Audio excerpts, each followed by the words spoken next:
광야에서 외치는 자의 소리여, 너희는 여호와의 길을 예비하라. 수백 년 전부터 하나님은 메시아가 오실 길을 준비하고 계셨던 것입니다. 그리고 그 광야에 한 사람이 있었습니다. 그분은 30년 동안 침묵하셨습니다. 그리고 드디어 그 침묵을 깨고 공생애를 시작하실 때가 왔습니다. 아무도 기대하지 않았던 시작. 공생애의 문이 열리다. 안녕하세요, 여러분. 오늘은 참 특별한 이야기를 나누려 합니다. 세상을 바꾼 가장 위대한 시작. 그러나 아무도 예상하지 못했던 그 시작에 대한 이야기입니다. 여러분, 만약 세상을 구원할 왕이 온다면 어떤 모습일까요? 화려한 왕궁에서 태어나 환호 속에 등장할까요?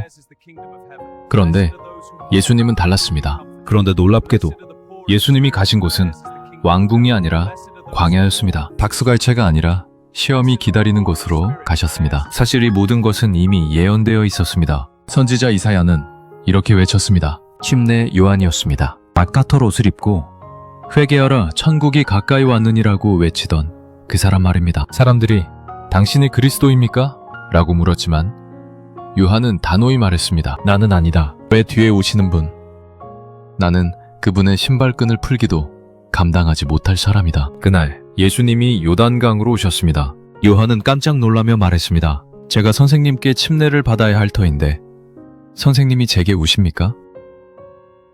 하지만 예수님은 말씀하셨습니다. 이제 허락하라. 우리가 이와 같이 하여 모든 의의를 이루는 것이 합당하니라. 예수님은 죄인들과 함께 서기를 원하셨습니다. 이것이 바로 예수님이 이 땅에 오신 이유였습니다. 물에서 올라오실 때 놀라운 일이 일어났습니다. 하늘이 열렸습니다. 성령이 비둘기같이 내려오셨습니다. 그리고 하늘에서 음성이 들렸습니다. 이는 내 사랑하는 아들이요, 내 기뻐하는 자라. 하나님 아버지께서 직접 인정하신 것입니다. 30년을 기다리신 그분, 이제 공식적으로 세상을 구원할 메시아로 선포되신 것입니다. 그런데 이 영광스러운 순간 직후 예수님은 성령에 이끌려 광야로 가셨습니다. 40일 동안 금식하시며 사탄에게 시험을 받으셨습니다. 예수님은 우리가 살면서 겪을 모든 유혹을 먼저 이기시는 모습을 보여주셔야 했습니다. 사탄은 세 가지로 시험했습니다. 첫째, 네가 하나님의 아들이거든 돌들로 떡덩이가 되게 하라. 배고픔의 유혹이었습니다. 하지만 예수님은 말씀하셨습니다. 사람이 떡으로만 살 것이 아니오,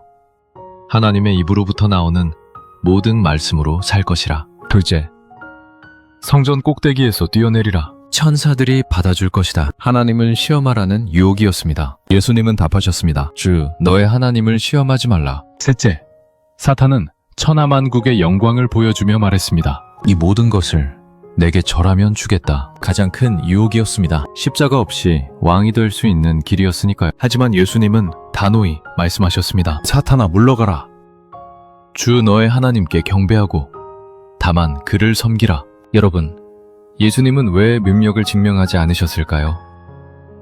돌을 떡으로 만들 수도 있으셨습니다. 천사들을 부를 수도 있으셨습니다. 사탄에게 절하지 않고도 세상의 왕이 될 수 있으셨습니다. 하지만 예수님은 그 길을 거부하셨습니다. 왜냐하면 예수님이 오신 이유는 능력을 과시하기 위함이 아니었기 때문입니다. 예수님은 우리에게 진정한 승리의 길을 가르치러 오셨습니다. 말씀으로 사는 법, 하나님을 신뢰하는 법, 하나님만을 섬기는 법을 보여주러 오신 것입니다. 그분은 지름길이 아니라 정직한 길을 택하셨습니다. 쉬운 길이 아니라 옳은 길을 택하셨습니다. 그리고 그 길 끝에는 십자가가 있었습니다. 우리를 구원하기 위한 십자가 말입니다. 사랑하는 여러분, 오늘 우리는 어떤 길을 걷고 있습니까?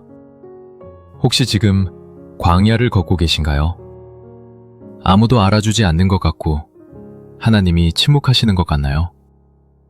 30년을 침묵하셨던 예수님을 기억하세요. 하나님의 침묵은 때로 가장 위대한 준비의 시간입니다. 혹시 시험과 유혹 가운데 있으신가요?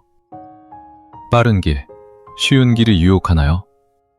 광야에서 승리하신 예수님을 기억하세요. 그분이 이미 승리의 길을 보여주셨습니다. 말씀으로, 믿음으로, 순종으로 이기는 길 말입니다. 혹시 하나님의 사랑이 의심되시나요?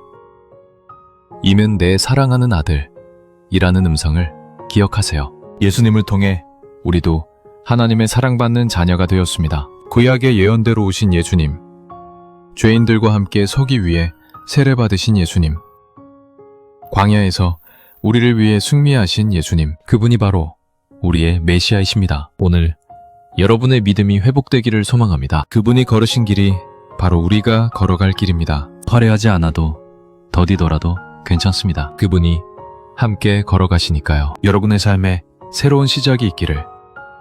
예수님처럼 세상의 방식이 아님 하나님의 방식으로 살아가는 용기를 얻으시기를 바랍니다.